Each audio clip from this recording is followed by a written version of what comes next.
ঠিক করতে গেলে প্রথম দরকার পরিকাঠামোগত উন্নয়ন, দ্বিতীয় দরকার ছাত্রছাত্রীদের সংখ্যা বাড়ানো, স্কুলমুখী করা, এবং মূলত আজকে যে প্রতিযোগিতার যুগ, বেসরকারি শিক্ষা ব্যবস্থা এবং সরকারি শিক্ষা ব্যবস্থা, সেক্ষেত্রে আমরা যদি সরকারি শিক্ষা ব্যবস্থাকে বেসরকারি শিক্ষা ব্যবস্থার সমতুল্য বা কাছাকাছি নিয়ে যেতে না পারি, তাহলে কিন্তু ছাত্রছাত্রী, অভিভাবক অভিভাবিকারা বেসরকারি স্কুলের দিকে তাদের ছেলে মেয়েদের পাঠানোর চেষ্টা করবে এবং করছে।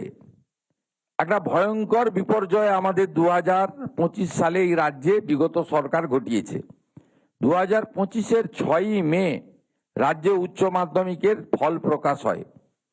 তারপরে 3 মাস ওবিসি রিজার্ভেশন সংক্রান্ত জটিলতার কারণে আমাদের এই রাজ্যে আমাদের স্নাতক স্তরে ভর্তি বন্ধ ছিল। 3 মাস পরে ভর্তি হয়েছে, যখন বেসরকারি শিক্ষা প্রতিষ্ঠানগুলোর ভর্তি বন্ধ ছিল না, তারা কিন্তু ভর্তি করে দিয়েছিল সেই সময়। তাই আমাদের তখন মনে হয়েছিল যে শিক্ষা তার সরকারি দায়িত্বের মধ্যে না রেখে শিক্ষাকে বাজারিকরণ করা, শিক্ষাকে পণ্য হিসেবে ব্যবহার করার একটা সুপ্ত ষড়যন্ত্রের শিকার এই রাজ্যের শিক্ষা ব্যবস্থা হচ্ছে। এমনকি জয়েন্টের রেজাল্টও সবচেয়ে শেষে বেরোনোর ফলে আমাদের ভালো ভালো সমস্ত স্টুডেন্ট অন্য রাজ্যে চলে যায়, গিয়ে তারা ভর্তির সুযোগ নেয়।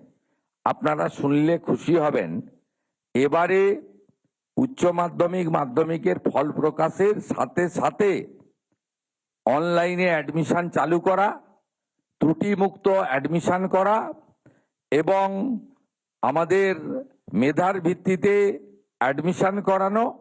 এর ফলস্বরূপ পশ্চিমবঙ্গে গত কয়েক বছরের তুলনায় এবারে প্রথম বর্ষে উচ্চ মাধ্যমিকের পরে ভর্তির সংখ্যা বেড়েছে, একইভাবে 11-এ ভর্তির সংখ্যা বেড়েছে এবং পশ্চিমবঙ্গে যত ইঞ্জিনিয়ারিং সরকারি স্কুল আমাদের প্রতিষ্ঠান রয়েছে, সেখানে 100% আসন ভর্তি হয়েছে, যেটা গত বছর মাত্র 30% আসন ভর্তি হয়েছিল।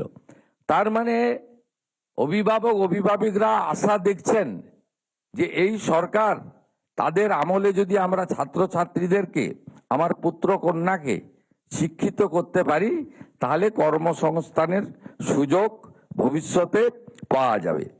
আমরা সিদ্ধান্ত নিয়েছি জাতীয় শিক্ষানীতি 2020-র অন্তর্ভুক্ত হব।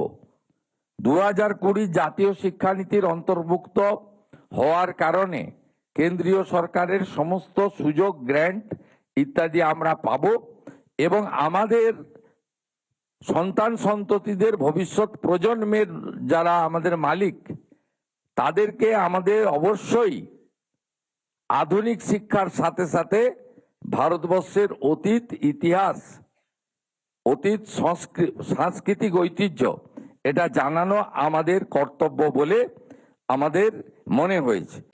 নানা ধরনের কন্টেন্ট দেখার জন্য লাইক করুন, শেয়ার করুন আমাদের ফেসবুক পেজ, সাবস্ক্রাইব করুন আমাদের ইউটিউব চ্যানেল। পাশাপাশি অন্যান্য ব্রেকিং নিউজের জন্য অবশ্যই চোখ রাখুন রিপাবলিক বাংলায়।